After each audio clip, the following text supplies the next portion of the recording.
Passageira e cobradora de ônibus são vítimas de ataques racistas. Kátia Gomes.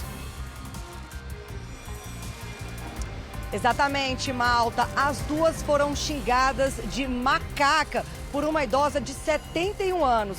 A mulher foi levada para a delegacia e lá a vítima descobriu que ela já responde por diversos casos de injúria racial. Foram pelo menos 22 ocorrências registradas já contra esta mulher. Daqui a pouquinho eu volto com todos os detalhes. Obrigado, Kátia. A nossa equipe, na edição de hoje, vai falar com a mãe de uma das meninas atropeladas pelo motorista bêbado sem carteira em Ceilândia. Maicon Leão. Exatamente, Malta. Começam as boas notícias dessa história. A Maria Eduarda passou a primeira noite em casa e a gente vai trazer os detalhes de como foi, como a mãe tem acompanhado essa recuperação e também te atualiza sobre o estado de saúde das outras crianças e sobre a audiência de custódia que está prevista para esta manhã. Obrigado, Maicon. Até já. Caixa d'água cai e mata funcionária de escola no entorno. Vanessa Ferreira. Malta, olha, essa caixa d'água de 5.000 litros caiu em cima da auxiliar de serviços gerais Fabiane Lima, de 30 anos, que morreu na hora. Outra funcionária também foi atingida, mas com menos gravidade, está internada. Agora, a comunidade escolar aí da Escola Municipal Souza Lima, na região de Cristalina, reclama da falta de infraestrutura e segurança no local. Daqui a pouco a gente volta com mais informações. Obrigado, Vanessa. Para não aumentar os preços, indústria reduz tamanho das embalagens dos alimentos. Joana Dark agora só faz as compras neste aplicativo com ofertas de produtos perto do vencimento. Chega a economizar uns 50%, 40%, 50%. Tem as carnes também. Mesmo estando próximo à validade, eu congelo, né? Tiro só na hora de fazer, no dia de fazer. Então não tem risco, né? Seja bem-vindo, nosso jornal já começou. A gente começa a edição de hoje com o caso das 5 crianças que foram atropeladas por um motorista embriagado, sem carteira de habilitação, nesse último fim de semana. Estava prevista para agora de manhã a audiência de custódia do atropelador Francisco Manuel da Silva, um pedreiro de 53 anos de idade. O repórter Maicon Leão está com a gente ao vivo e tem as informações. Maicon, boa tarde para você. Oi, Malta, boa tarde para você, para todo mundo ligado no SBT Brasília. Exatamente, essa foi a última informação divulgada pelo Tribunal de Justiça aqui do Distrito Federal. Ainda não há uma atualização se essa audiência já aconteceu, se o motorista teve a prisão convertida ou se foi colocado em liberdade. Ainda nessa edição a gente te atualiza sobre tudo o que aconteceu. A gente fala agora também sobre o estado de saúde das outras 4 crianças que continuam internadas no hospital de base. Elas passaram por cirurgia, 2 delas ficaram na unidade de terapia intensiva e agora requer tempo para que elas possam ir se recuperando e que possam receber alta. A gente vai falar agora com a Maria Eduarda, que tem 10 anos. Ela foi a criança que ficou aqui no HRC, que teve algumas escoriações, passou a noite em observação e ontem ela recebeu alta. Foi a primeira noite, depois de tudo isso, que a senhora passou com a filha em casa, mãezinha. Aliviada, bem aliviada, porque pela gravidade do acidente, ela sair com alguns hematomas, isso é pequeno. É um milagre. É como a senhora define esse abraço que a senhora dá hoje na filha. É um milagre. Milagre mesmo. Na hora não dava para saber no desespero quem era. No início, todas as informações que a gente recebeu, Malta, é que primeiro que as meninas eram todas irmãs, depois primas, e hoje a gente descobriu. A Maria Eduarda, ela é amiga, tem 2 irmãs, primas, uma prima, e o resto eram amiguinhos que estavam juntos passeando. Isso, exatamente. 2 irmãs, uma prima e 2 amiguinhas. E aí, na hora, até saber quem era a gravidade que estava, de todo jeito, fica preocupada demais, né, mãe? Foi um desespero. Foi uma cena de filme de terror. Quando a senhora vê aquelas cenas de hoje, está aqui abraçando a Maria Eduarda. É um milagre. Milagre, milagre, milagre. Aliviada por ela, tensa pelas outras meninas, porque só quem é mãe sabe como o meu coração está na mão pelas outras, porque aqui na nossa comunidade todo mundo se conhece. É meninas que tá o tempo todo juntas, brincando, fazendo as atividades.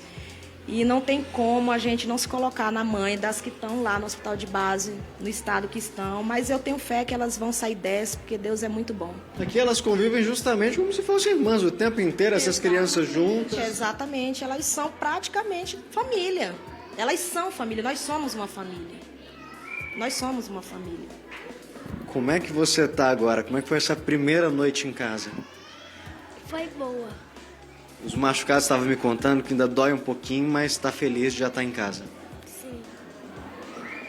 Como é que foi pra você voltar ontem, abraçar a mamãe? Foi um susto grande que você passou, né? Sim. Tá preocupada com as amiguinhas? Tô. Tá orando por elas. Sim. Todo mundo, né, mamãe? A gente estava percebendo aqui atrás tem um monte de gente, todo mundo querendo saber o estado de saúde, querendo dar apoio, ajuda. Desde o primeiro momento em que o acidente aconteceu, a comunidade se manteve unida. Exatamente, igual eu falei, aqui nós somos uma família. Tá todo mundo unido pela fé em prol das meninas, pessoas que viram o caso, tá todo mundo unido em oração por elas e logo logo elas vão estar em casa. Deus é muito bom. O sentimento é esse de força, de boas energias. É força e fé. Mas é inevitável a gente perguntar dessa questão, até porque a gente está acompanhando, e acredito que a senhora também, torcendo sobre o resultado dessa audiência de custódia. O que vocês querem é que, em hipótese alguma, esse motorista seja colocado em liberdade, né? Exatamente. A gente pede justiça. Eu acho que cada pessoa que viralizou, né? O caso viralizou. Cada pessoa que está acompanhando é o mesmo sentimento, é de justiça. A gente quer que ele fique preso, que ele pague pelo que ele fez e que outros casos não venham a acontecer. Nessas circunstâncias, é o que a gente espera. Quando a senhora descobriu o que tinha acontecido e depois que tinha sido por um motorista bêbado, como é que a senhora ficou? É um sentimento assim que na hora a gente não sabe nem explicar. Mas é horrível, foi horrível. A gente vê, a gente escuta, mas a gente nunca espera que aconteça com um da gente. E eu creio que assim como eu, as outras mães, só a gente sabe o que a gente está passando. Igual eu falei, não é porque a minha está em casa, graças a Deus, aliviada por ela, mas enquanto as outras não estiver em casa, de alta, o meu coração não vai ficar em paz. Não consigo ficar em paz com elas lá. A união dessas mães compartilha um sentimento de angústia, de medo? Sentimento, o mesmo. Mesmo sentimento. E o que vocês querem é que esse caso sirva de exemplo para que não se repita. Exatamente. Que outras pessoas não passem pelo que a gente está passando. Mizinha, muito se questionou sobre essas crianças estarem andando, falaram até que sozinhas para lá, mas elas não estavam sozinhas, estavam próximas de casa, acompanhadas de um maiorzinho. Como é que foi? Explica para quem está em casa entender. Isso, é porque assim, aqui a gente infelizmente só tem o nosso instituto. E meio que as meninas procuram outras diversões, né? E elas foram para esse parquinho e na hora da faixa de pedestre que elas foram passar de um lado, elas conseguiram passar de boa, os carros pararam. E na outra, os dois motoqueiros pararam e o carro veio de cheio, quando elas estavam finalizando a segunda pista e pegou as meninas de cheio. Inclusive, foi os próprios motoqueiros que estavam na faixa que conseguiu pegar o motorista bêbado que fugiu sem prestar socorro. A gente conversou ontem com um desses motociclistas e eles comentando que elas sinalizaram, que elas agradeceram. Então, vocês já tinham todo esse cuidado de ensinar para elas o lugar certo de atravessar. Vocês sempre tinham essa preocupação.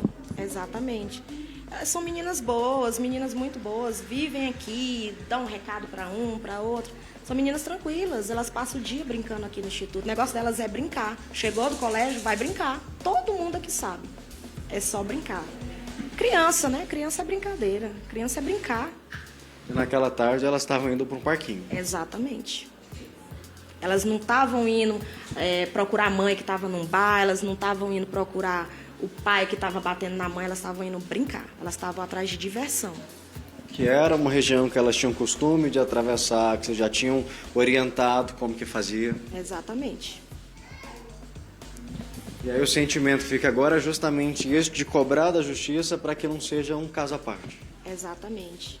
E pedir também às autoridades que botem quebra-molas aqui na nossa área, que está em falta. Às vezes também passa muito carro aqui, já teve caso de carro parar na frente de criança, quase chegando a atropelar.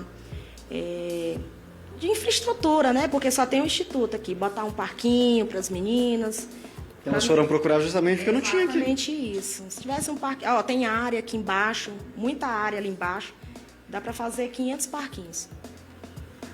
Dá para fazer. Mãe, só para a gente concluir, eu queria que a senhora mandasse um recado para as pessoas, não só direcionado para esse motorista, mas para as outras pessoas que insistem muitas vezes em beber e dirigir, que vê a placa de velocidade e ignora, porque tudo isso foram fatores que contribuíram para que esse acidente acontecesse.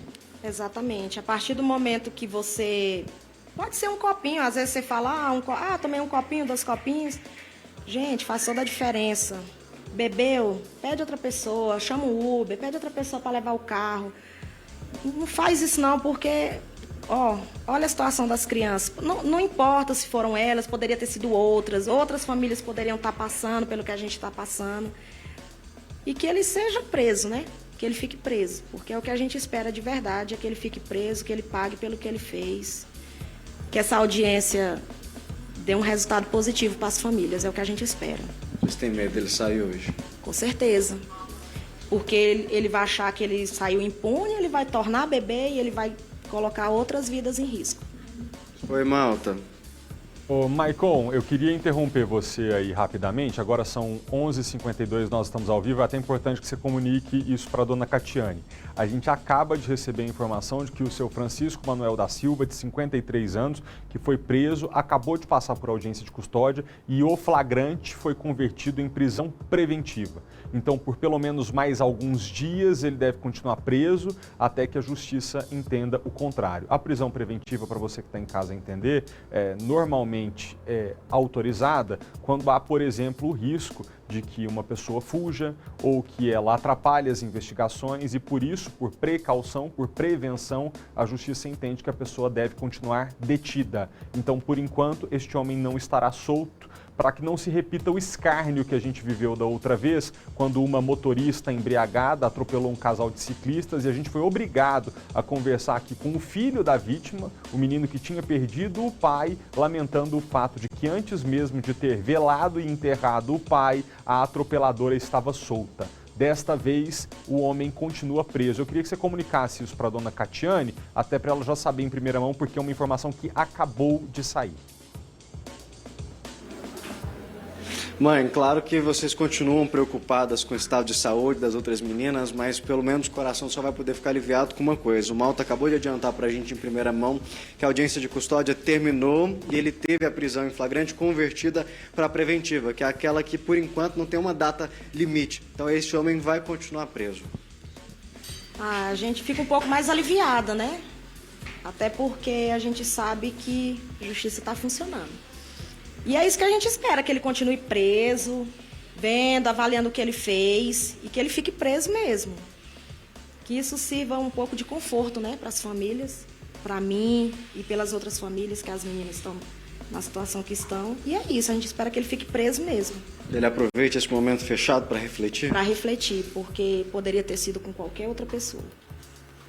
Luizinha, mais uma vez, obrigada. A gente deseja, claro, melhoras para você, viu, Melinda? E, Malta, o pessoal que está aqui praticamente comemorou quando a gente repassou agora essa informação de que esse homem não vai ser colocado em liberdade, como você disse, poucas horas depois do que ele fez, enquanto as crianças ainda estão lá no hospital, lutando para viver, essas famílias na angústia. Pelo menos enquanto isso, como a mãezinha falou, ele deve pelo menos continuar refletindo preso.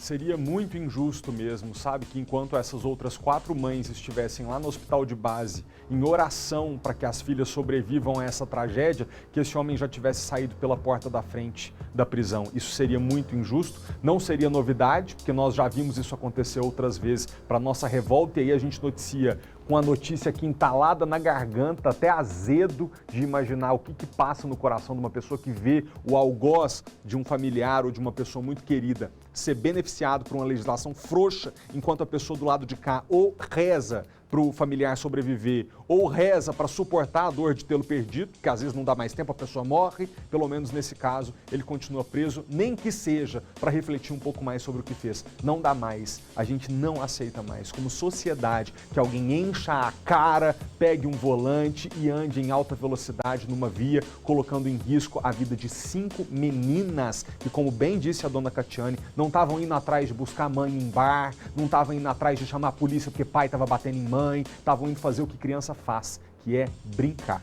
Muito obrigado, Maicon, pela entrevista, a dona Catiane por ter conversado com a gente ao vivo e a Maria Eduarda também, que graças a Deus está aí bem de saúde. Eu me junto ao sentimento da dona Catiane. Enquanto essas outras 4 meninas não saírem saudáveis, sãs e salvas do hospital, a gente fica aqui com o coração apertado, sem poder ficar muito feliz, né, com tudo isso que está acontecendo. Muito obrigado, viu, Maicon? Até já.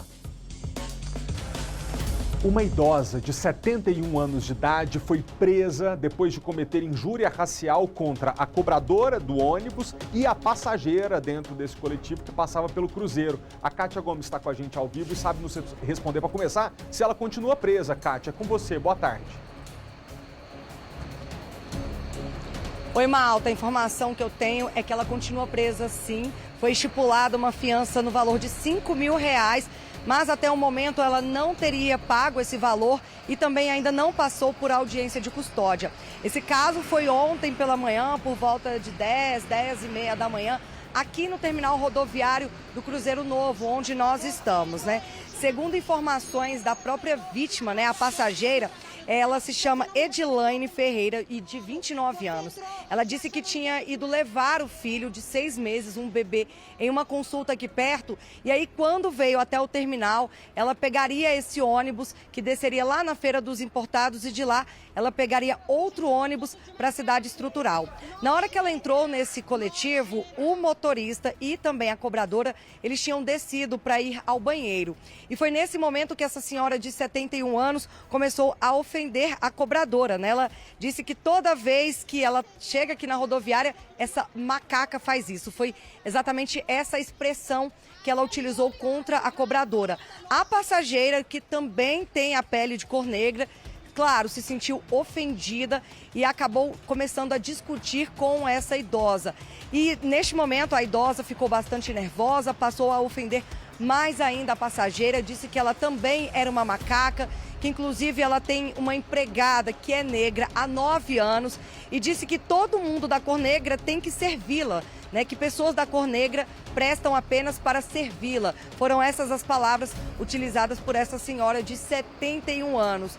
A passageira ficou muito nervosa, muito exaltada e aí a discussão se prolongou, né? Então, a todo momento, essa mulher se dizia empresária, dizia que tinha dinheiro e que as pessoas de cor negra queriam o salário dela, queriam o valor que ela recebia. Segundo ela recebia um salário de R$13 mil e ela, inclusive, pegou o contra-cheque da bolsa e mostrou para essa passageira de uma forma, tentando ali de uma forma humilhá-la.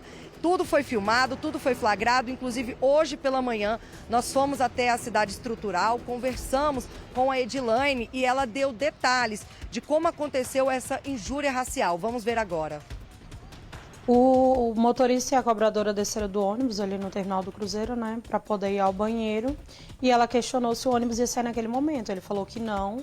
E aí, mas ela falou que ia aguardar, ele falou que tudo bem, ela entrou no ônibus. E nisso que a cobradora virou, que saiu, ela pegou e falou, essa macaca toda vez faz isso. E aí eu questionei ela, falei, você não pode falar assim dela, eu também sou da cor dela, isso é racismo, você não pode falar dessa maneira. E aí ela virou para mim e falou, você também é uma macaca.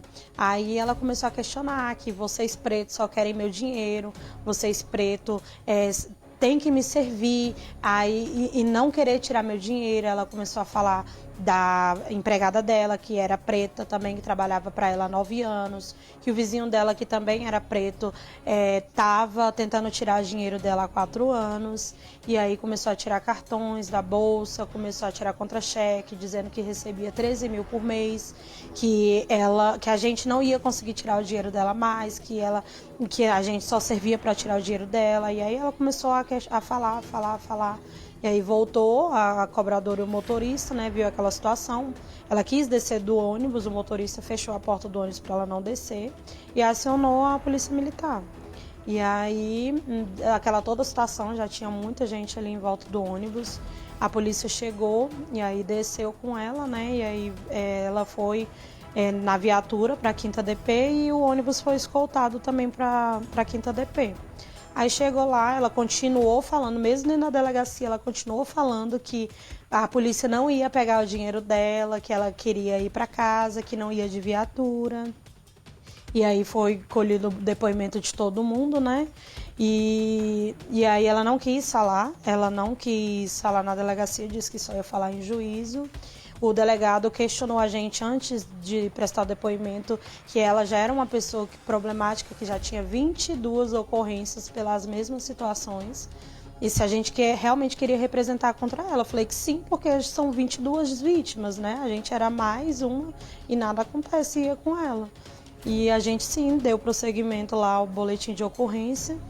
E aí a gente não viu mais ela, o delegado falou que ela ficou presa, que ela iria passar por uma audiência de custódia hoje, e o juiz ia determinar o que ia acontecer com ela. R$13.000 por mês, de fato, é um excelente salário que poderia servir para que essa senhora tivesse a dignidade e a qualidade de vida para viver, que muitos brasileiros não têm. Em vez disso, ela usa como motivo para humilhar uma outra pessoa. De fato, há pessoas que são tão pobres, tão pobres, tão pobres, tão pobres, que só têm dinheiro. Kátia, você conseguiu conversar com a cobradora? Malta, eu tentei falar com ela, mas ela não atendeu. A informação que eu recebi é que ela está em viagem e ela deve chegar aqui a qualquer momento.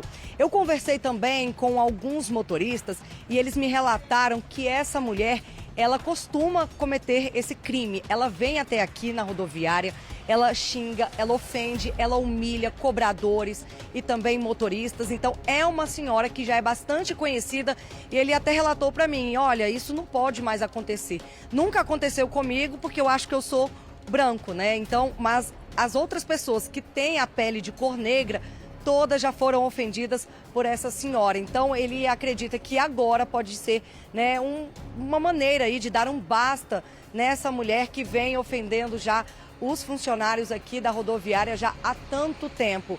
Uma situação lamentável, inclusive eu estou aqui com o João Osório, que é diretor financeiro do Sindicato dos Rodoviários, para falar justamente sobre essa situação, porque não foi uma questão pontual ontem, né, essa questão dessa injúria racial cometida por essa senhora.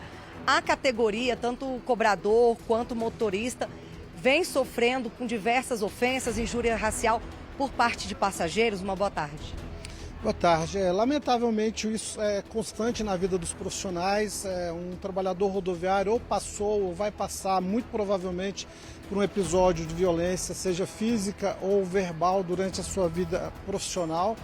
É muito lamentável, né? Porque os trabalhadores têm que conviver todos os dias com uma quantidade muito grande de pessoas que utilizam o transporte coletivo, e isso cria sempre uma dificuldade nesse relacionamento, sempre a expectativa de que algum mal possa ocorrer.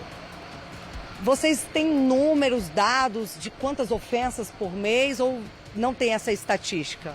Não, nós não temos essa estatística, a gente tem conhecimento de que se trata de fatos que ocorrem com uma certa frequência, não como esse ocorrido agora recentemente, que envolve uma questão mais grave, que é que tem a conotação racial por trás. Então, isso obrigatoriamente tem que ser levado às autoridades, como os profissionais aqui agiram, para que as autoridades tomem as devidas providências, porque tem uma gravidade maior. Agora, ofensas de menor potencial, que muitas vezes são relevadas, isso é muito comum na vida dos profissionais. E o que a pessoa, né, o cobrador ou o motorista pode fazer quando um passageiro ofendê-lo? Como é que o sindicato age nesse tipo de situação? O que vocês orientam? A nossa orientação é sempre para que o profissional conduza se está envolvendo passageiros, né, que conduza para uma delegacia, e quando envolve também o profissional, que se dirija a uma delegacia, levando os envolvidos, para que as autoridades tomem a providência, que jamais tenha uma reação das pessoas, porque você pode ter uma inversão aí do papel das pessoas envolvidas, de vítima para agente de um crime. Então, o importante é não agir com violência, conduzir e deixar que as autoridades tomem as providências devidas. E Malta, o Osório estava me falando que esse tipo de caso realmente é muito comum, mas agora toma mais repercussão, né? Tem mais visibilidade, porque as pessoas sempre têm o celular ali à mão e conseguem filmar. Então, essa é uma dica importante. Se a pessoa que está sendo ofendida conseguir filmar, gravar, registrar aquela ofensa, já serve como prova para a polícia, e tentar ali fazer como o motorista fez. Fechou a porta do ônibus, não deixou a senhora sair até a PM chegar. Exatamente. Tem fatos que de tão absurdos é difícil de acreditar. Então, ter isso documentado é muito importante para constituir prova e fazer com que as pessoas de fato respondam pelo crime que cometeram. Então, com o advento do celular, é possível filmar, ter a calma no instante, e se não é você envolvido diretamente, mas você fazer a filmagem e colaborar para que as pessoas que cometem crime sejam responsabilizadas e a gente tenha uma sociedade mais justa, mais correta, né? Porque é absolutamente inadmissível que nesses tempos a gente ainda veja conduta desse tipo de denigrir uma pessoa, ofender uma pessoa por conta da sua cor.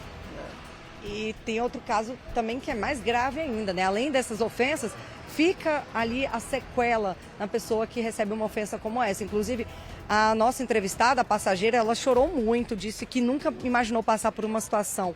Vocês também recebem relatos nesse sentido? Que a pessoa talvez se afaste do trabalho, precisa dar atestado ali porque fica com o psicológico abalado? Com certeza, isso é uma realidade. Pessoas acabam perdendo a condição de trabalhar, desenvolvem síndromes, existem até síndrome documentada, que é esse pavor de enfrentar o público novamente. Então, a gente vê muitos depoimentos dizendo aí das marcas profundas que ficam na vida das pessoas que passam por esse tipo de trauma. Acho que o que falta talvez seja uma pena um pouco mais dura para esse tipo de crime, né? A gente sabe que racismo é um crime que tem uma punição um pouco maior. A injúria racial ainda é um pouco mais branda, mas mesmo assim, né, a sequela fica do mesmo jeito. Na sua opinião também, deveria ser um crime com uma maior punição? Eu acho que o que é mais importante é garantir que as pessoas sejam apenadas, porque as pessoas vinham cometendo crimes e não respondendo por eles, e isso encoraja as pessoas a continuar cometendo. Eu acho que mesmo uma pena branda, mas se a pessoa pega a pena de verdade, se ela é levada ao tribunal e se ela deixa de ser primária, ela já fica mais receosa de continuar cometendo esse crime. Então acho que a efetividade da aplicação da lei é o ponto mais importante, mas é evidente que cabe sim uma discussão em relação ao aumento de pena para desestimular essas pessoas. Agora não adianta você ter uma pena pesada se ela não for aplicada. Então, essa atitude que foi tomada aqui hoje é exemplar no sentido de que essa pessoa está presa nesse momento, tem que pagar uma fiança para ser colocada em liberdade se quer sair antes, ou após a audiência de custódia ela pode ser libertada se não tem um histórico criminoso. Entretanto, ela vai responder um processo. Creio que para uma pessoa em sã consciência isso já é um freio para uma conduta errada. O que chama atenção é só o depoimento da vítima, da passageira, de que, segundo a polícia, essa mulher já tem 22 passagens pelo mesmo crime, né? E até parece que até o momento nada aconteceu. Então a gente espera, não é, Osório, que dessa vez ela realmente responda e não cometa mais esse crime. Eu acho que agora está na mão das autoridades e que o que a gente espera é isso, é que isso seja exemplar para ela, né? E para todos os outros que tenham conhecimento desses fatos, que não se sintam encorajados, porque a gente vê que, como você disse, apesar das pessoas estarem respondendo por esse crime, mas nos estádios de futebol é tão comum isso se repetindo constantemente. Então, mas eu acho que a nossa persistência enquanto sociedade de não permitir que esses crimes passem impune é que vai alterar essa situação. Tá certo, então muito obrigado pelas informações. Então é isso, Malta. Você tem mais alguma dúvida, alguma pergunta? Olha, embora eu fique aqui numa falta de paciência sem tamanho, eu vou dizer que a gente vai noticiar isso sempre que acontecer de novo. Mas assim, é falta de paciência mesmo, porque se a polícia informou que ela responde a mais de 20 inquéritos parecidos, né? 20 vezes que ela praticou injúria racial na rua, eu tô partindo do pressuposto, Cátia, que talvez quando o juiz analisou esses outros casos, ela apresentou à família um laudo de condição psiquiátrica debilitada. Porque não é possível que 20 vezes a pessoa comete a mesma coisa na rua e vai para a 22ª.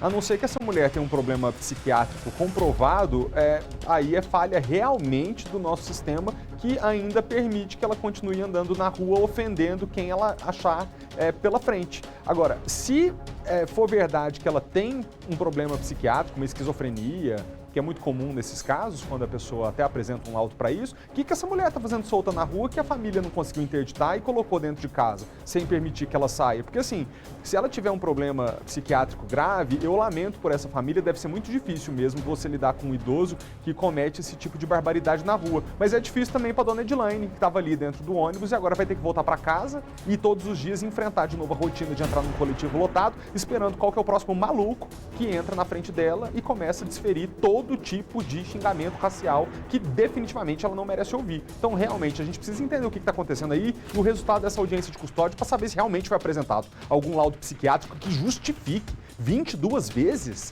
a mesma injúria racial. Quem é que está errando, né? É a justiça que vai lá, assina o termo circunstanciado e ela sai de novo? O que está acontecendo? Obrigado, viu, Kátia, pelas informações e ao representante do sindicato que deu uma excelente entrevista, né? Como ele disse agora há pouco, não adianta a lei ser dura se a punição realmente não acontecer. Porque o que previne uma pessoa de cometer um crime não é o que está escrito na letra da lei. Ah, vai pegar tantos anos de prisão. É a certeza de que ele realmente vai ser punido. E aqui no Brasil, a lei às vezes é branda, a lei às vezes é dura, mas quase nunca ela é aplicada. Obrigado, viu, Kátia? Deixa eu passar para uma outra tragédia aqui, que essa é inacreditável. Uma caixa d'água caiu em uma escola de Cristalina, no entorno do Distrito Federal. Uma funcionária da escola foi atingida e acabou morrendo. A Vanessa Ferreira tem os detalhes dessa história e está com um militar do Corpo de Bombeiros aqui do Distrito Federal, porque eles foram chamados para atender essa ocorrência em Cristalina. Ô Vanessa, quando eles chegaram, a funcionária já estava sem vida, né? Oi, Malta. Boa tarde a você, boa tarde a todos. Olha, infelizmente, quando o Corpo de Bombeiros chegou, a Fabiana Ferreira, de 30 anos, que era auxiliar de serviços gerais nessa escola, já estava sem vida. A outra funcionária, que também foi atingida, a Eliane Dias, de 43 anos, foi atingida apenas por destroços e foi socorrida aqui ao hospital de base com uma fratura exposta na perna e algumas escoriações. Ela está com um estado de saúde estável. Esse acidente aconteceu na Escola Municipal Souza Lima, que fica aí no distrito de Marajó, de Cristalina, na região aí de Cristalina, aqui no entorno do DF. O que aconteceu? Essa caixa d'água aí de 5.000 litros, ou seja, aproximadamente também 5 toneladas, ficava sobre uma estrutura metálica na área externa da escola. Ela estava sendo enchida ali no momento quando caiu sobre as duas funcionárias. A caixa d'água atingiu em cheio a Fabiana, que não resistiu aos ferimentos. Agora os destroços atingiram a Eliane, que conseguiu sobreviver. Agora eu estou aqui com o capitão Paulo Jorge, do Corpo de Bombeiros do Distrito Federal, que atendeu essa ocorrência. Por quê? Porque era mais rápido o Corpo de Bombeiros do DF chegar até o local do que uma equipe lá do estado de Goiás. Eu vou falar com ele agora, que vai dar mais detalhes sobre essa ocorrência. Capitão, qual foi a situação que vocês encontraram ali quando chegaram até a escola municipal? Certo, assim que a nossa equipe chegou ao local, encontrou uma estrutura de metálica que aguardava ali uma caixa d'água colapsada. Também foi encontrado 2 pessoas que foram vitimadas com a queda dessa caixa d'água. Uma delas já apresentava lesões incompatíveis com a vida, né? E seu óbito foi declarado ainda no local. Uma segunda vítima foi atendida, apresentava sinal visível de uma fratura exposta no membro inferior esquerdo e outros ferimentos leves. Foi imobilizado, foi utilizado o protocolo de trauma e foi transportado lúcida, consciente, ao hospital de base. Capitão, Malto, o capitão estava me falando aqui um pouquinho antes que essa estrutura não devia estar onde ela estava, né? Assim, qual era a localização dela? Vocês já de cara identificaram que ela estava no local inadequado, né? Correto. Por ser uma estrutura que abriga tamanho e peso, ela devia estar mais afastada da área onde pessoas, né, costumam andar, né? Ela devia estar mais afastado e, de preferência, cercado, onde não tivesse acesso de pessoas e principalmente crianças. Certo, obrigada, capitão. Inclusive, esse acidente poderia ter acontecido num momento com crianças, né, no intervalo. Poderia ter sido pior essa tragédia, né? Correto. Apesar de ter sido um acidente já grave, né, teria um potencial ainda de evolução muito maior, né? Se tivesse ali no intervalo, poderia ter atingido um número maior de pessoas. Obrigada, capitão. Malta, infelizmente, aconteceu essa tragédia aí por problemas provavelmente na estrutura, né, na infraestrutura dessa escola municipal Souza Lima, em Cristalina. A Prefeitura de Cristalina, inclusive, decretou luto oficial de 3 dias, informou aí em nota que está prestando solidariedade à família da Fabiana e que deve ser sepultada aqui em Brasília nos próximos dias. Esse sepultamento ainda não está marcado. Agora, a comunidade escolar, funcionários, alunos, pais e familiares da Fabiana reclamam dessa falta de infraestrutura e de segurança na escola, né? Como o próprio capitão Paulo Jorge falou, essa estrutura aí desse peso de quase 5 toneladas não devia estar onde estava. Poderia ter provocado um acidente muito pior do que aconteceu. Claro, né, que já foi muito grave por conta da perda aí da Fabiana, mas agora eles pedem justiça e pedem também melhorias para que outros acidentes não aconteçam nessa escola, Malta. Obrigado, Vanessa, pelas informações. Realmente muito, muito, muito triste, né? Já é uma tragédia completa. Poderia ter sido pior se, além da Fabiana, outras crianças ali em volta fossem atingidas junto. E aí a gente não estaria falando só de uma vítima, mas de algumas vítimas, né? Mas que se chegue também a uma responsabilização, né? Porque o triste é que depois de incidentes assim, até que se acha alguém que deveria ter tomado uma providência para evitar que isso acontecesse, vai tempo. Obrigado, Vanessa.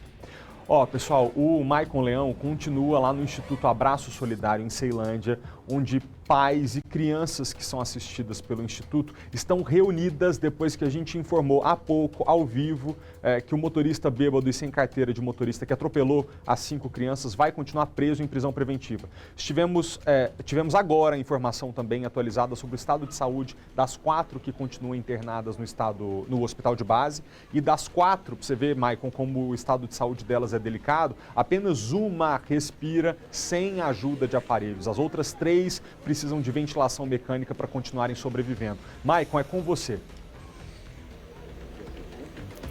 Exatamente, Malta, é tão grave que uma delas ainda está na área vermelha, mas eles tiveram esse alívio agora da informação de que esse homem vai continuar preso, mas eles ainda estão todos aqui, juntos, cobrando por justiça, com cartazes na mão.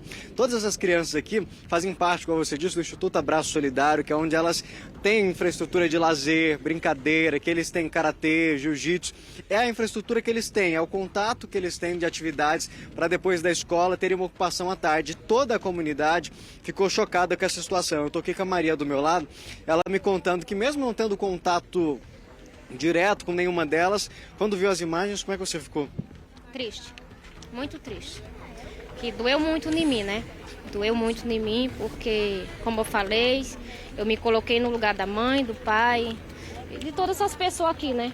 Que convive com ela, com as crianças. Eu não convivo com ela, já vi, entendeu? Mas conheço o pai. Não tenho muito contato com a mãe, mas tenho com os amigos aqui. E hoje fez questão de estar aqui junto para cobrar por justiça, para não deixar esse caso ser mais para dar força para todos. Porque eu acho que a força une tudo, né? Assim, o abraço amigo, eu acho que é a melhor coisa do mundo. Você tá ali apoiando um ao outro, dando apoio, força. Então é isso, né? A gente tá aqui, as crianças estão todas aqui pedindo justiça, né? A justiça seja feita, que a gente não quer que esse homem logo esteja na rua, solto, porque o que ele fez não tem perdão. Ele não mexeu só com 5 famílias? Não, mexeu com a comunidade toda. Obrigado pela sua participação. A Jéssica está aqui também, ela pediu para conversar com a gente justamente desse sentimento, Malta, que é toda a comunidade aqui. A gente vê que não é 1, 2 famílias, 2 crianças. Essas meninas eram muito queridas aqui por todos e continua sendo, está todo mundo torcendo pela recuperação delas, mas com esse sentimento de indignação, de raiva, porque o que eles queriam era que elas estivessem aqui hoje, para aula de karatê, de jiu-jitsu, cada atividade que cada uma delas praticava, né? Isso. O Instituto acolhe essas crianças já há bastante tempo, a gente já vem lutando, pedindo creche, pedindo poço, pedindo quebra-mola, pedindo uma quadra, um parquinho, né, para eles realmente poderem ser criança. Porque o Instituto oferece karatê, capoeira, dança, lanche, né?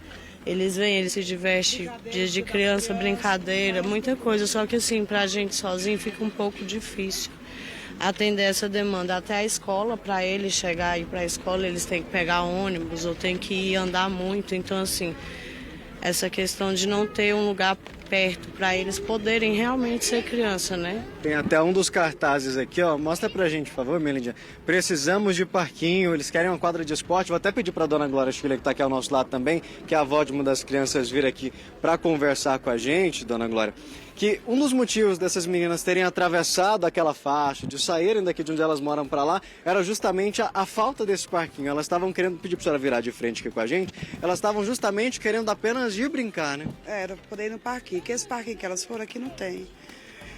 Os pais, tia, a gente leva, sempre leva elas, a gente pega no final de semana, quando dá, e leva elas.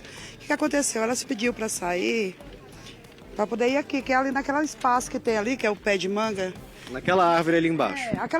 São os pés de manga que tem ali e tem uma cerca lá. Pediu para ir para lá. Só que elas, sabe como é que é criança, né? Foram lá para outro parquinho. E assim, nós também já pedimos quebra-mola, que não tem. Os carros não só lá, como aqui passa, na alta velocidade, entendeu? Não tem um quebra-mola. Aqui vem mais de 50 crianças para cá. A gente vê, são muitas, e esse aqui me disseram que é só um terço. Porque estão na escola. Quando eles não estão na escola, eles estão aqui. Vem de lá do outro lado da pista, de lá para cá também, entendeu? E poderia fazer, né? Porque aconteceu com minhas netas, poderia acontecer com adulto, com outras crianças também, né? O que vocês querem é que esse caso não fique no esquecimento e que não seja somente a punição do motorista, que, claro, foi o irresponsável nessa situação, mas existem coisas que possam ser feitas para que outros acidentes sejam evitados. Não aconteça.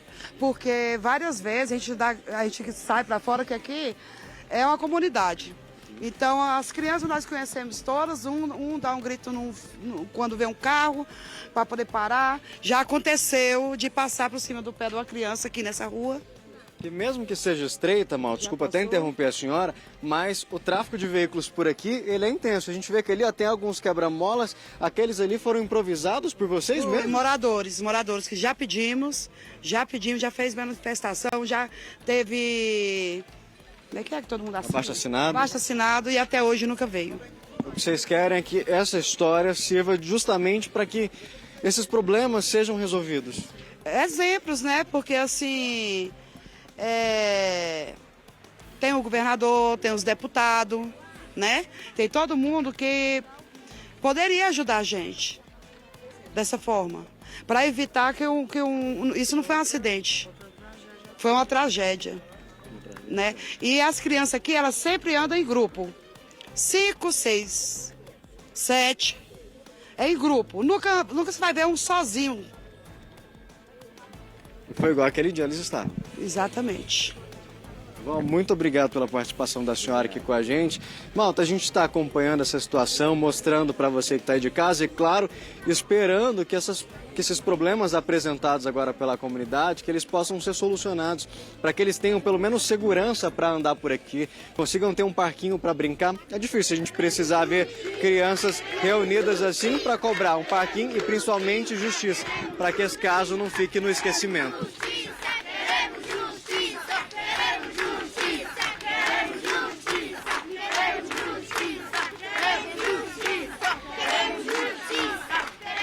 Bom que eles se mobilizaram, o pedido por um parquinho perto de casa é legítimo, mas é importante a gente colocar aqui os pingos nos is, que ainda que existisse um parquinho aí do lado para que essas 5 crianças não atravessassem aquela rua em busca de um outro lugar para brincar, sempre vai ter uma criança, 2, 3, 4, 5 atravessando uma rua. Então, em primeiro lugar, o que precisa é de um trânsito seguro. É por isso que a gente bate tanto na tecla de que esse motorista responda pelo que fez, para que não fique o recado para todos os outros milhões de motoristas de que isso é algo pouco grave, normal. Isso não é normal. Agora, com relação aos quebra-molas, isso é algo que tem que ser feito imediatamente, porque essas mães, reparem onde eles moram ali, estão num lugar em que os filhos naturalmente sairão de casa para brincar.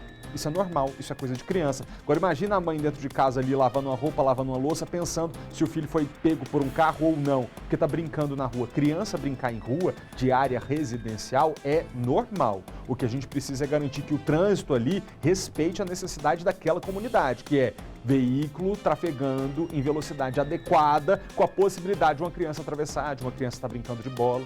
Então, duas coisas principais. Primeiro, punição adequada para quem cometeu a tragédia. Não pode passar o recado de que isso é pouco grave, isso é muito grave. E dois, vamos resolver ali o trânsito, porque ainda que tivesse um parquinho do lado da casa dessas 5 crianças, outras atravessariam a avenida e outras poderiam ter sido atingidas por esse motorista embriagado, sem carteira de habilitação. As temperaturas até que estão subindo, né? Devagarzinho, a umidade está caindo e a Defesa Civil faz um alerta para os cuidados com a saúde na seca que está começando. A gente preparou uma reportagem com algumas dicas que podem te ajudar, cuidados que a gente até já sabe, mas nunca é demais falar, até porque melhor é você não adoecer num período pós-pandemia. Tem coisa mais chata do que você gripar, resfriar, pegar uma dor de garganta e ficar pensando se é Covid. E aí ter que fazer teste, aí não poder trabalhar, ou então colocar sua família em risco. Então, se preservar saudável nunca foi tão importante. Pode rodar. O frio tá dando uma trégua, mas a seca... O frio foi embora e está muito seco. Pois é, agora em Brasília o agasalho passa a ser o coadjuvante e o tempo seco o protagonista.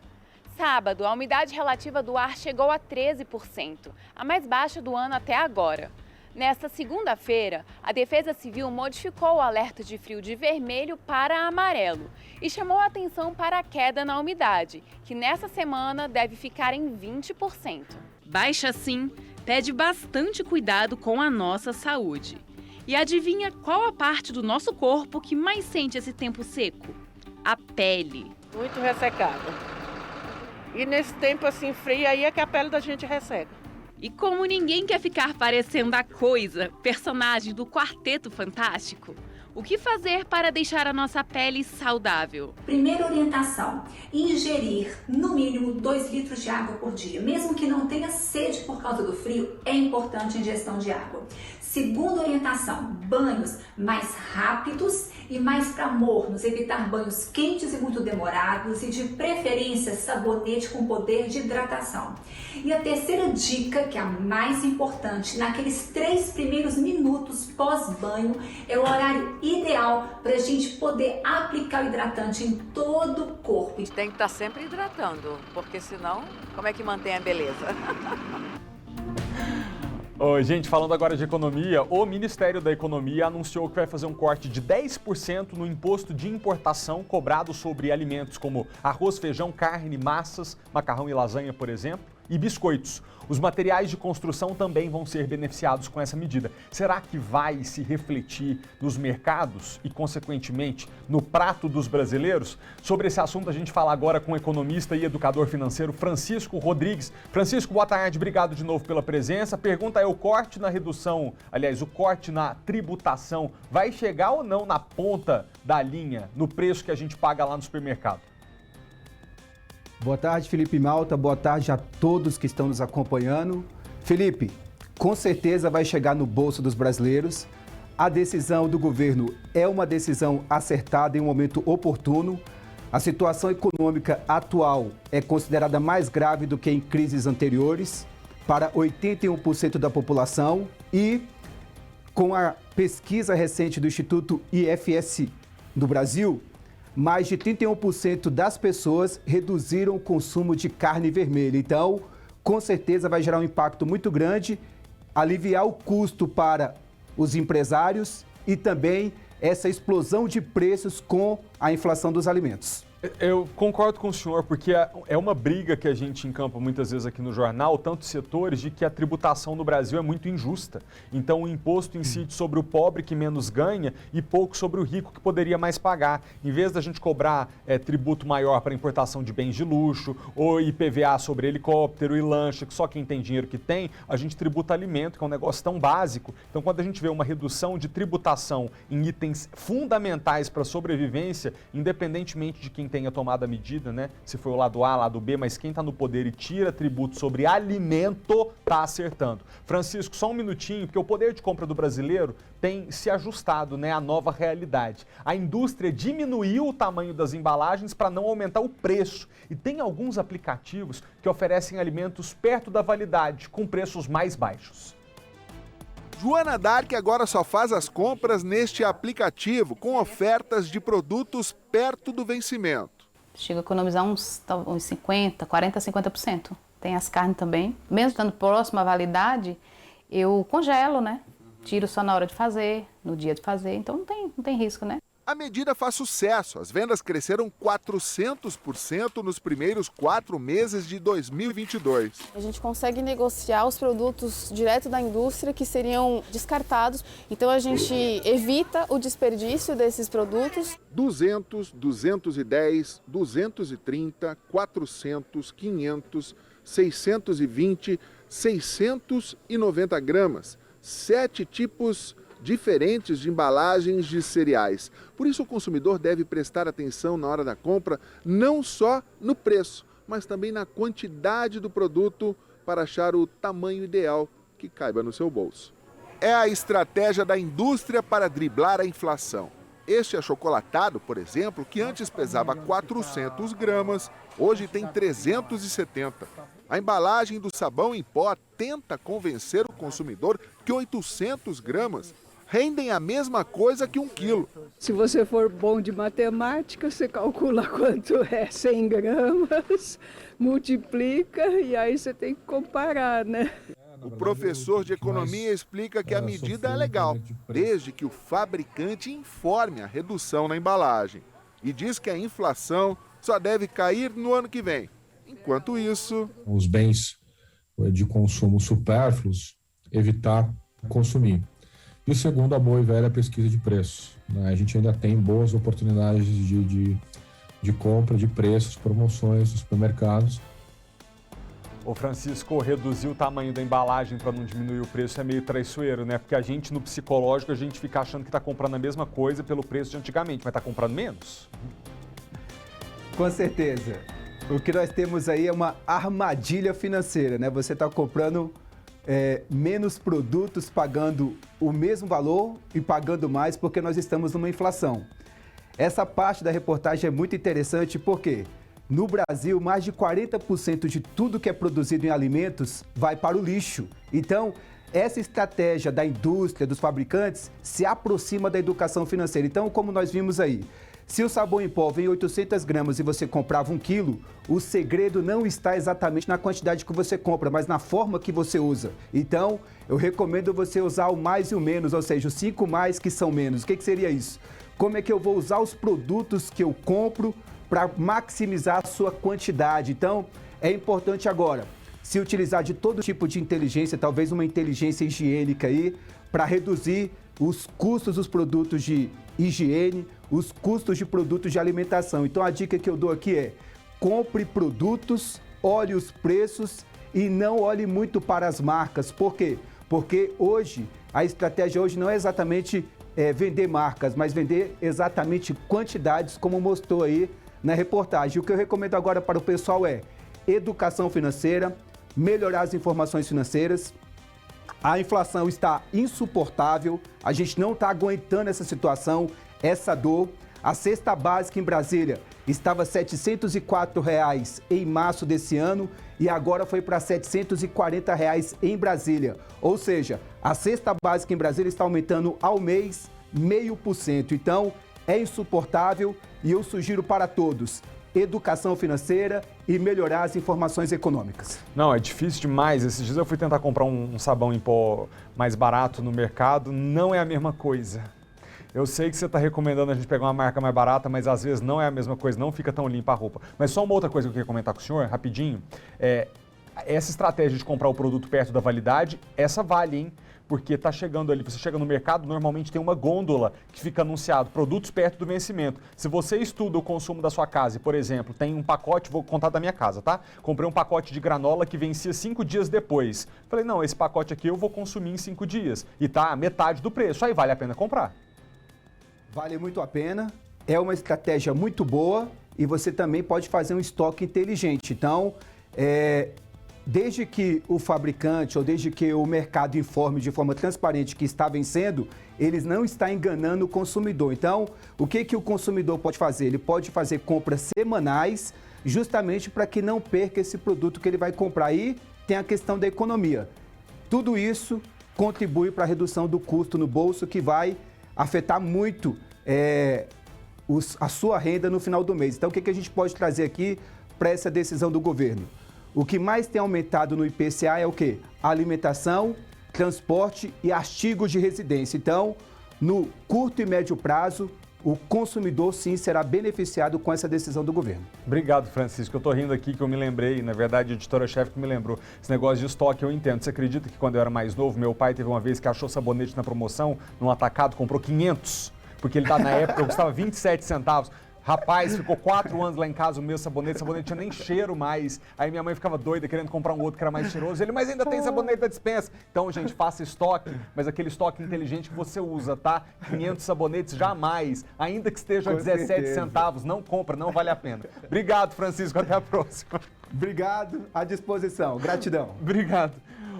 O nosso tema agora são as eleições de 2022. João Dória anunciou que não vai mais disputar a presidência da República neste ano. A decisão foi anunciada num pronunciamento rápido no comitê da pré-campanha na Zona Sul de São Paulo. Ao lado da mulher e de lideranças do PSDB, João Dória se apresentou abatido. Hoje, neste 23 de maio, serenamente, entendo que não sou a escolha da cúpula do PSDB. Aceito esta realidade com a cabeça erguida. Antes do pronunciamento, Dória se reuniu com o presidente do PSDB, Bruno Araújo, e outros tucanos. Mesmo tendo vencido as prévias que o definiram pré-candidato do partido na corrida pelo Palácio do Planalto em novembro do ano passado, o ex-governador de São Paulo nunca foi unanimidade na sigla. Pesquisas de opinião apontam um alto índice de rejeição do nome dele entre os eleitores. O pré-candidato era pressionado a desistir da disputa e abrir caminho para um nome de consenso entre os partidos da chamada Terceira Via como alternativa à polarização entre Jair Bolsonaro e Lula. A decisão foi comunicada nesta segunda-feira. Me retiro da disputa com o coração ferido, mas com a alma leve. Segundo Bruno Araújo, presidente nacional do PSDB, com a desistência de João Dória, o nome que ganha força junto aos tucanos, ao MDB e ao Cidadania, em busca de uma candidatura única, é o da senadora Simone Tebet. Mas antes, o foco será em torno de propostas para um programa nacional e de alianças regionais.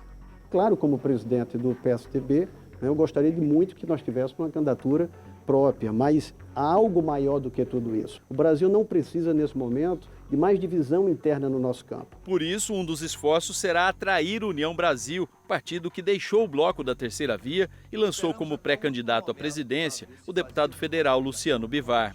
O União Brasil seria muito bem-vindo de volta a essa construção para fortalecer algo que é maior do que o interesse do PSDB. Luciano Bivar não se manifestou. O presidente do Cidadania, Roberto Freire, disse que o gesto de João Dória deve ser reconhecido por quem pretende derrotar a polarização do ódio na sociedade e defendeu o nome de Simone Tebet. A senadora agradeceu a Dória pela decisão. Então só tenho a agradecer a grandeza e a generosidade do governador João Dória de perceber que o momento é um momento de união. De qualquer forma, estou extremamente otimista. O ex-governador do Rio Grande do Sul, Eduardo Leite, que disputou as prévias do PSDB com Dória, disse que o gesto do ex-governador paulista merece respeito. O ex-presidente Lula e o ex-governador Geraldo Alckmin fizeram a primeira reunião de campanha com os 7 partidos que apoiam a chapa para a disputa presidencial. A presidente do PT, Gleisi Hoffmann, disse que será uma disputa muito difícil e que é hora de ampliar as alianças. Procurarmos não só outros partidos, mas também lideranças políticas, aquilo que não for possível ampliar no campo nacional, ampliar no âmbito dos estados. Queremos conversar com a Avante, queremos conversar com o PROS, queremos conversar com outros partidos que ainda a gente não teve essa oportunidade. Nós temos conversado muito com o PSD e temos conversado também com o MDB. Gleisi negou que o PT esteja pressionando o PDT, legenda do pré-candidato Ciro Gomes, para desistir do pleito. Os integrantes da coligação também estão preocupados com o uso de notícias falsas. Os partidos esperam ter uma conversa com o Tribunal Superior Eleitoral sobre o aplicativo de mensagens Telegram. Vai ter um escritório aqui, tem um representante, vai ter regras sobre isso? Como tal qual o WhatsApp fez, ou vai ser terra de ninguém? Vai poder falar o que quiser? Durante a reunião, aliados sugeriram que Lula procure alguns setores da sociedade, como o agronegócio e indústria. O ex-presidente disse que já telefonou para o maior produtor de soja do Brasil, Blairo Maggi, e também se dispôs a falar pessoalmente com o presidente da Fiesp, Josué Gomes da Silva. Com a desistência de João Dória da disputa, ele também foi aconselhado a procurar alguns economistas, como, por exemplo, Henrique Meirelles. O pré-candidato à presidência da República, Pablo Marçal, do PROS, acaba de participar de uma entrevista ao programa Perspectivas da Débora Bergamasco no SBT News. A gente vai ver agora um pouco do que falou esse candidato, que está disposto a rivalizar com Lula e Bolsonaro nas eleições presidenciais deste ano. Me conta um pouco da sua história, você disse que passou por todas as classes sociais. Sim. O senhor já foi pobre? Já. E como é que foi a vida? A vida normal de 100 milhões de pessoas no Brasil. Mas o senhor passou fome? Como é que era a tua realidade? Não chegou a passar fome, né? Porque é um estado passar fome, a miséria. Agora, a gente já sofreu muita dificuldade, não ter o que comer. Então, mas seu pai era funcionário público? Era, mas ele divorciou da minha mãe, eu tinha 6 anos de idade. A vida não foi assim, não era um estado de sobrevivência, mas eu lembro minha mãe ter que escolher as coisas que tem que comprar. Então, às vezes a gente ficava comendo um tipo de comida, né? E falava, mãe, cadê? Não vai comprar isso? Não tem como. E sua mãe trabalhava com quem? Minha mãe era faxineira, dona de casa, depois ela foi crescendo, a minha mãe foi empresária também. E eu sei que a história do Brasil, ela é uma história de múltiplas culturas. Eu já passei por todas essas fases e foi por passar por isso que eu sei o valor que a política tem na vida das pessoas. Por exemplo, estão enchendo o meu saco bastante porque eu falo que governo realmente é para quem é menos favorecido. E aí eu explico. O governo sim é para quem é menos favorecido porque quem é favorecido não precisa da ajuda do governo. O governo só não precisa atrapalhar ele. Então, assim, quando a gente entender isso, o que a gente vai fazer? Desde o dia 1º de maio eu lancei o governalismo, que é o cidadão assumir o governo da sua própria vida. Quanto mais governalistas a gente tiver no Brasil, menos o Estado vai ter essa tutela, esse papel de babá das pessoas.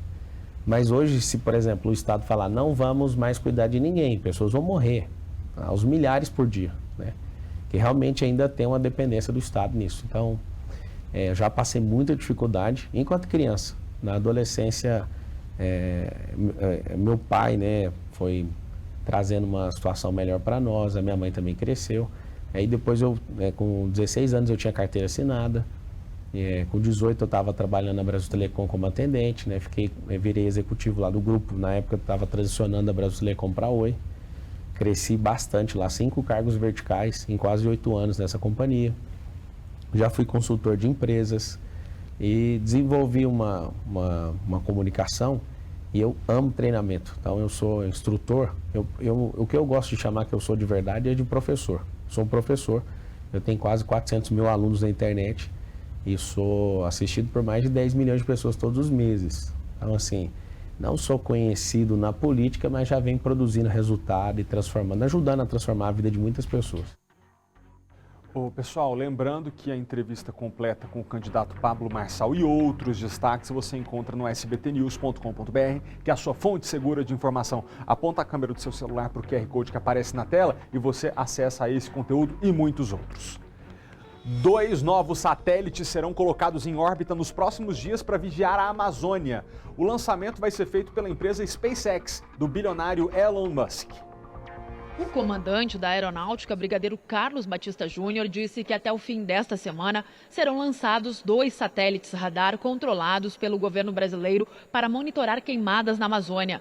O lançamento será feito pela SpaceX, empresa do bilionário Elon Musk, que na última sexta-feira anunciou ao lado do presidente Jair Bolsonaro um projeto para conectar escolas da região amazônica e monitorar a floresta. A SpaceX foi contratada por uma empresa finlandesa, a ICEYE, que firmou parceria com a aeronáutica a um custo de 33 milhões de dólares ainda em 2020. Nesta segunda-feira, Bolsonaro disse que nenhum contrato foi firmado entre Musk e o governo brasileiro. Ele quer levar a internet para a Amazônia, tá? Não tem nenhum contrato assinado, nada foi feito, tudo é a vontade própria dele. Durante encontro com jornalistas, o comandante da Aeronáutica ressaltou que a Força Aérea seguirá colaborando com o processo eleitoral como responsável pelo transporte das urnas eletrônicas a regiões de difícil acesso. Ele também assegurou que os integrantes da Aeronáutica irão reconhecer o resultado das eleições de outubro, independentemente do vencedor. A Força Aérea é legalista. Durou 40 dias a gestão de José Mauro Coelho Ferreira à frente da Petrobras. O governo federal, que é acionista majoritário da empresa, decidiu nomear Caio Mário Paes de Andrade, ligado ao Ministério da Economia, para comandar a estatal. Larissa Arantes está com a gente ao vivo. Larissa, no mercado as ações da Petrobras estão em queda. Será que vem mudança na política de preços da empresa? Ei, Malta, boa tarde para você e para todo mundo que está nos acompanhando. Bom, Malta, essa questão, apesar de ser muito criticada pelo presidente Jair Bolsonaro, essa política de preços da Petrobras, que tem como referência os valores cobrados internacionalmente, é uma questão que ainda precisa de muito debate, uma política adotada desde 2017 no governo do ex-presidente Michel Temer, mas é claro, a gente já viu essas críticas aí surgindo, vindas do presidente Jair Bolsonaro, e a gente vai acompanhar agora qual vai ser, o rumo dado pelo novo comando da Petrobras. Inclusive, Malta, hoje mais cedo, o vice-presidente da República, Hamilton Mourão, foi questionado sobre esse assunto e ele disse que acredita que o governo está buscando ter mais previsibilidade em relação, por exemplo, aos constantes reajustes anunciados pela Petrobras dos combustíveis, E também, em algum momento, ele foi questionado se, então, estaria ocorrendo uma intervenção por parte do presidente Jair Bolsonaro na Petrobras, mas Mourão negou, disse que é uma prerrogativa do presidente Jair Bolsonaro e lembrou que, claro, o novo nome, o novo comando precisa ser confirmado, precisa receber o aval do Conselho da Petrobras, o que deve acontecer aí daqui a alguns dias, justamente para a gente ter, então, a confirmação, de fato, do novo presidente à frente da estatal. Malta. Obrigado, Larissa, pelas informações. Mais uma vez aqui, o conteúdo que a Larissa traz para a gente e muitos outros estão lá no sbtnews.com.br. O Ministério da Saúde instituiu uma sala de situação para monitorar a varíola do macaco aqui no Brasil. Ainda não há caso suspeito no nosso país. O primeiro caso na América do Sul pode ser de um argentino que esteve na Espanha e está apresentando sintomas. Até agora, são quase 100 contaminados em 15 países fora da África. A Bélgica foi o primeiro país a determinar quarentena obrigatória de 3 semanas para os contaminados. O isolamento também foi aconselhado no Reino Unido. Mas o Centro Europeu de Prevenção e Controle de Doenças afirmou que o contágio é muito baixo entre a população em geral, mas pode ser alto entre pessoas com vários parceiros sexuais. Espanha, Reino Unido e Portugal são os países com mais casos confirmados. A Organização Mundial da Saúde monitora a situação e já espera um aumento no número de contaminações nos próximos dias. A entidade diz que a transmissão pode ser controlada nos países endêmicos, em que o vírus não tem circulação. Especialistas da entidade afirmam que o vírus não costuma sofrer mutações como o coronavírus e que a maioria dos casos até agora foi leve. A varíola do macaco é conhecida há 40 anos e é mais comum na África. O ortopox vírus é transmitido por meio de contato próximo. A OMS alerta que muitas contaminações aconteceram em situações de relações íntimas entre homens. Geralmente não é grave e causa sintomas como febre, dores musculares, glândulos inchados e lesões na pele. O presidente dos Estados Unidos, Joe Biden, disse que o aumento das infecções causa preocupação e que os órgãos de saúde do país discutem uma campanha de vacinação. Os imunizantes contra a varíola, doença já erradicada, e a catapora devem ser eficientes contra a varíola do macaco. Olha só. Ainda sobre saúde, várias clínicas particulares de imunização aqui do Distrito Federal já se preparam para oferecer a vacina para a Covid. O estado de emergência sanitária acabou ontem em todo o Brasil e, por isso, foram alteradas as regras de combate à pandemia. O dono desta clínica particular em Águas Claras quer oferecer a vacina contra a Covid o quanto antes. Tem uma expectativa muito grande que o imunizante ele passe a fazer parte do PNI também, que é o Programa Nacional de Imunização, e que, conforme já acontece hoje com a gripe, se tenha uma periodicidade de vacinação. Mesmo com a alta dos casos no país, a sensação ao andar pelas ruas é de que a pandemia acabou. Hoje à tarde estava difícil encontrar pessoas usando a máscara. O nosso maior problema hoje é a percepção de risco. Então, gratuitamente na rede pública ou pago na rede privada, Se a pessoa não se vê em risco, ela não vai procurar. O fim da emergência sanitária também provoca um efeito cascata. Diversas normas que estavam em vigência desde o início da pandemia, como a liberação de recursos extraordinários aos municípios e medidas protetivas no embarque e desembarque de passageiros em aviões, perderam o efeito. Especialistas alertam que o vírus continua circulando e que a porcentagem da população vacinada com a dose de reforço é de apenas 44%. As clínicas particulares defendem que a venda dos imunizantes será mais uma forma de acelerar a vacinação no país. As negociações com a AstraZeneca, a única fabricante que anunciou a venda ao setor privado, já começaram.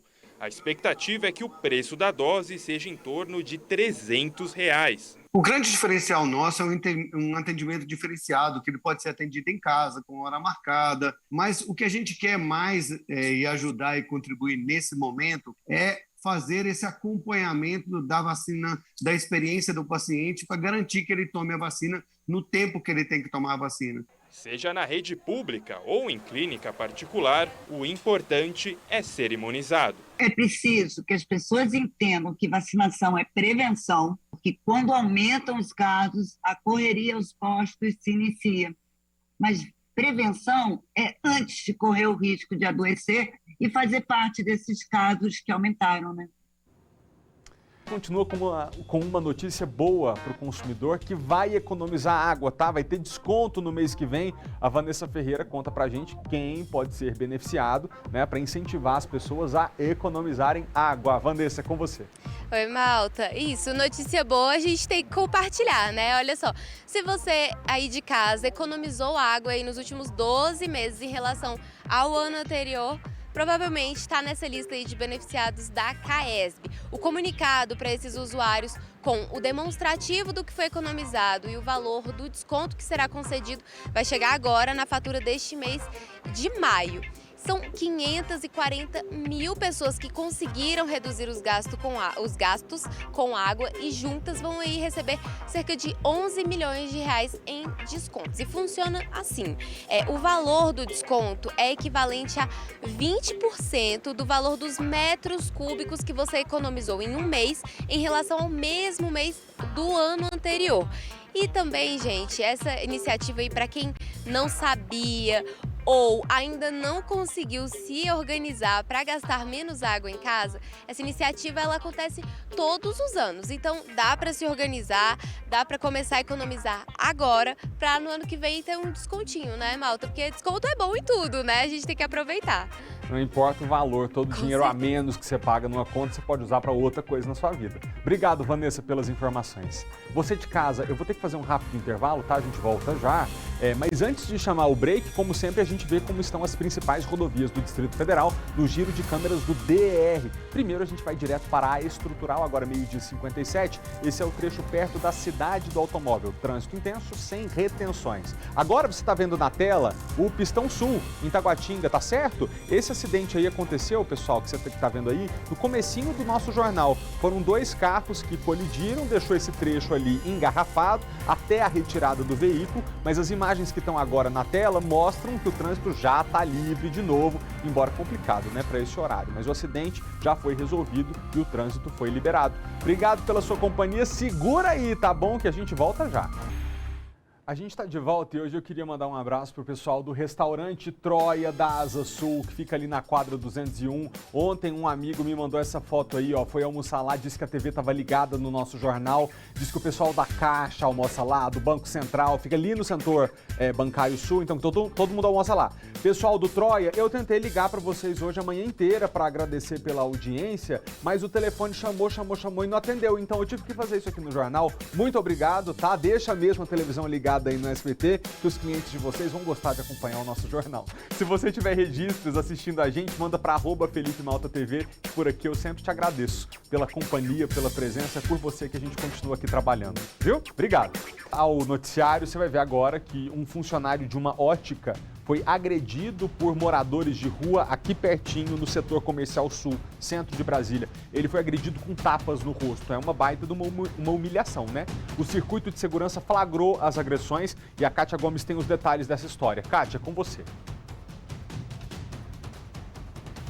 Oi, Malta. Pois é, nós estamos aqui no setor comercial sul, na quadra 5, onde essa confusão aconteceu. A ótica é aquela dali que está logo atrás da gente e vocês podem perceber que a loja está fechada. Por quê? Há cerca de 1 ano e meio que ela não funciona mais. Era a loja onde tinha venda de óculos por conta exatamente disso, né? Da grande quantidade das pessoas em situação de rua. Mas aqui no local ainda funciona a fábrica da ótica. Então cerca de 25 pessoas entram nesse prédio por dia, ou seja, tem uma circulação grande de funcionários.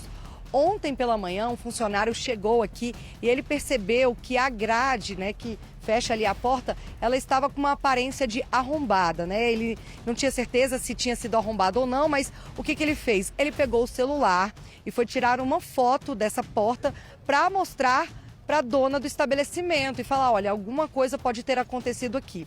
Nesse momento, as pessoas que vivem aqui na porta, né, que estão em situação de rua, reclamaram dessa situação e aí as agressões começaram. Nas imagens dá para ver, né, o momento em que este homem, ele recebe um tapa no rosto, é agredido por pelo menos 3 pessoas ali e foi uma grande confusão. Para dar detalhes de tudo o que aconteceu, eu vou conversar com a proprietária da ótica que está aqui ao meu lado, a Aline Diniz. Aline, uma boa tarde. É uma situação muito delicada aqui, né? A gente tem percebido um grande aumento do número de pessoas em situação de rua, né? Eles vêm tomando conta cada vez mais da porta, tá difícil entrar para trabalhar e agora esse episódio aí de agressão. Na verdade, cada dia que passa tem se tornado um pouco pior, né?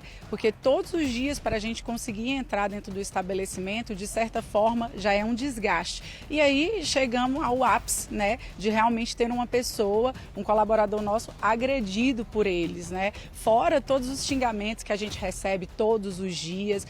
90% do efetivo é feminino que trabalha aí. Então as pessoas falam muito de importunação sexual, a gente passa por isso todos os dias, né? De inclusive ver eles fazendo as necessidades deles na frente da gente, né? Então, assim, a polícia se diz impossibilitada de fazer alguma coisa.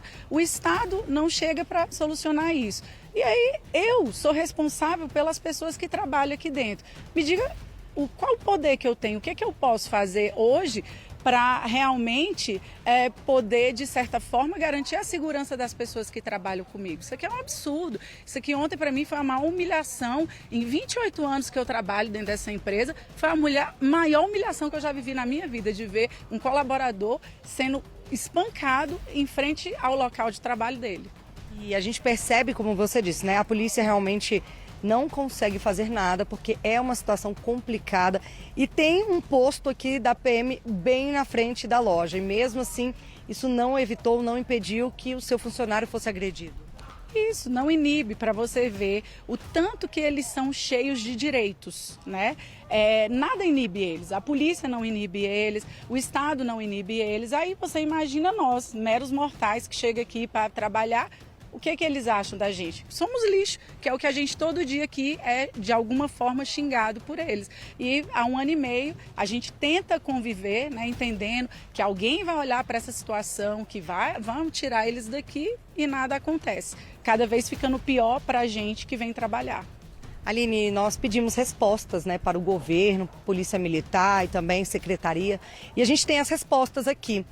Malta, segundo a Polícia Militar, né, a vítima pediu para que os PMs retirassem os moradores de rua aqui do local. Eles falaram que não poderiam fazer isso, né, que não é uma atitude da PM. O que eles poderiam fazer era conduzir todo mundo para a delegacia. E segundo a PM, ele não quis que isso acontecesse, não queria ir até a delegacia, queria apenas que as pessoas fossem retiradas. Bom, procuramos também a Secretaria de Desenvolvimento Social e ela disse que acompanha as pessoas em situação de rua e que oferece acolhimento, só que as pessoas que não querem acolhimento, elas também não podem ser retiradas à força das ruas.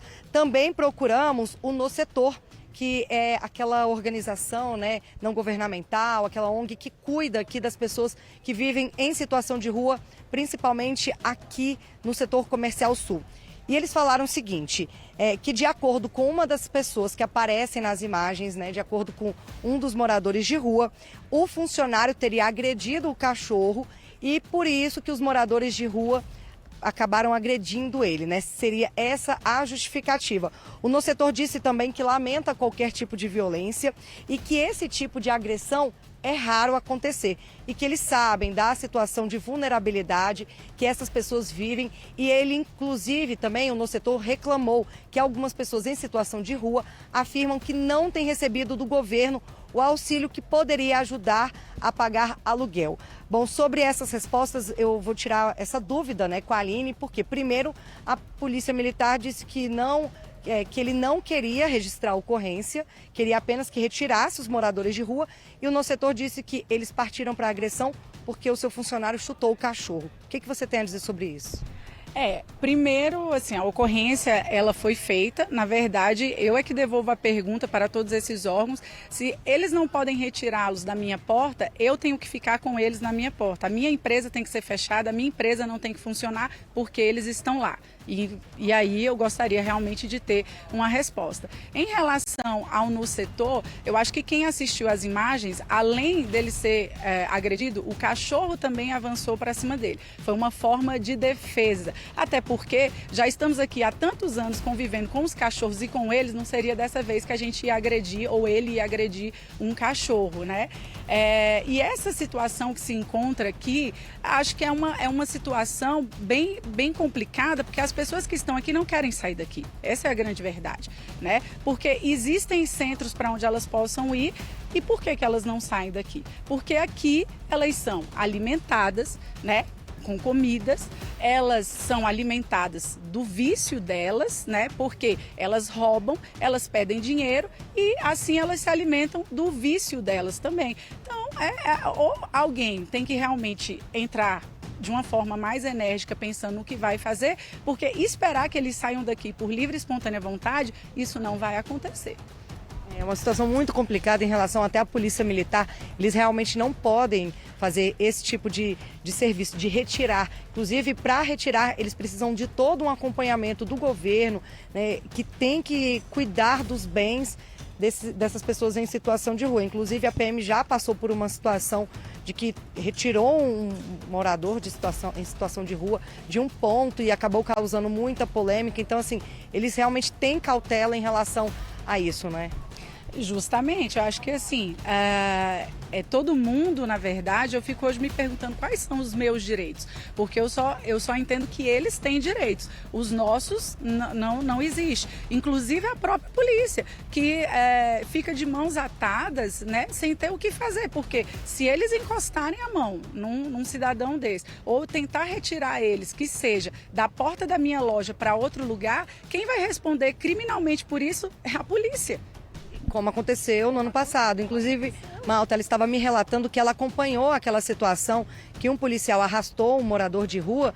E como é que foi essa situação? Não, então, eu presenciei, porque eu estava saindo do restaurante e vi a situação acontecer na hora. O pessoal da limpeza queria limpar, né, a frente aqui do BRB e chamaram a polícia para retirar. Eram 2 moradores que estavam. A polícia primeiro conversou, pediu para que ele se levantasse, um saiu e o outro disse que não ia, que ia ficar lá. O PM simplesmente só arrastou ele de um canto para o outro, né? Não exerceu nenhuma força, nem bateu, só para tirar ele do caminho aonde ia ser feita a limpeza. E os PMs falaram que estão respondendo, né? Inclusive já foram até indiciados, vão ter que pagar indenizações, enfim, né? Eu também entendo que como um assalariado, como um trabalhador, fica difícil da polícia atuar, né? Porque no final a conta também cai para eles.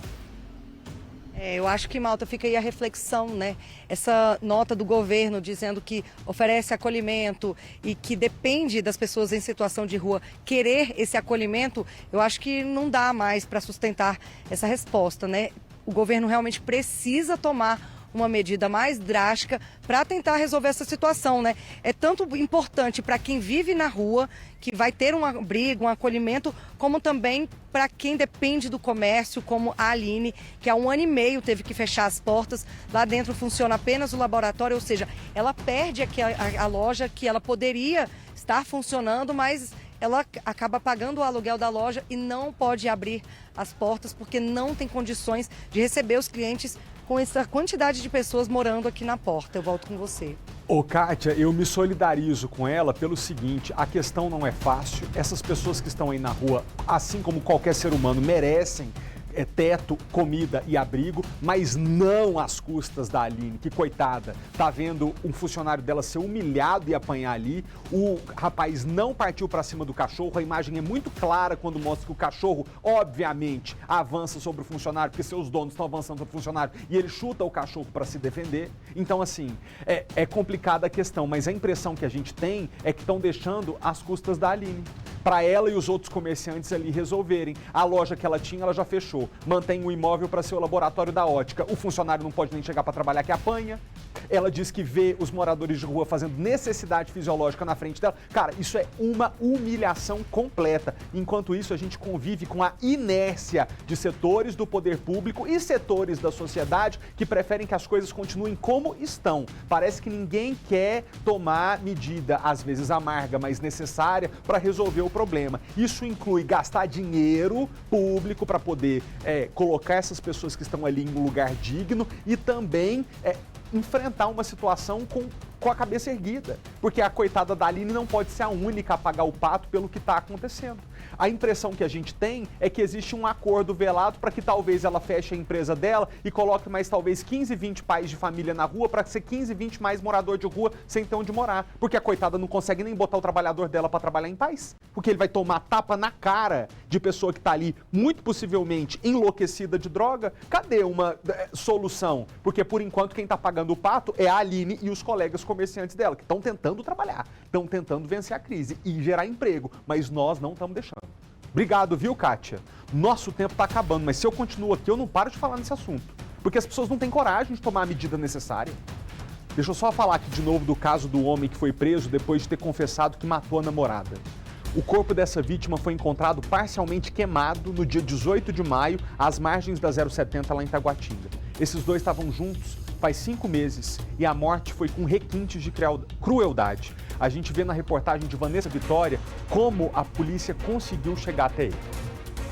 Foram essas imagens de um circuito de segurança que ajudaram a polícia a encontrar o suspeito. Momentos antes do crime, no dia 15 de maio, o casal aparece junto, próximo ao Tagua Center. Wallace de Souza Eduardo, de 34 anos, abraça e beija Marina Paz Catrini, de 29. Buscamos imagens, buscamos testemunhas, fizemos cálculos de horários, usamos dados de tecnologia e da inteligência. Nós conseguimos mapear os rastros do celular dela e do celular dele. Wallace confessou o crime e deu detalhes de como matou a namorada, que nasceu no Acre e morava no Distrito Federal há mais ou menos 5 anos. O corpo de Marina só foi localizado no dia 18 de maio, parcialmente queimado, bem aqui, pertinho da BR-070. No dia do crime, o casal teria saído de um bar. No caminho para a casa do suspeito, começou a discutir. Foi aí que o Wallace decidiu parar o carro e agredir a namorada. O crime foi por motivo fútil, o crime foi cruel. Dependendo do laudo do IML, tem o agravante de uso de fogo. Bom, a gente fica por aqui. Muito obrigado pela sua audiência. Agora você fica com o SBT Esportes Brasília. Tchau!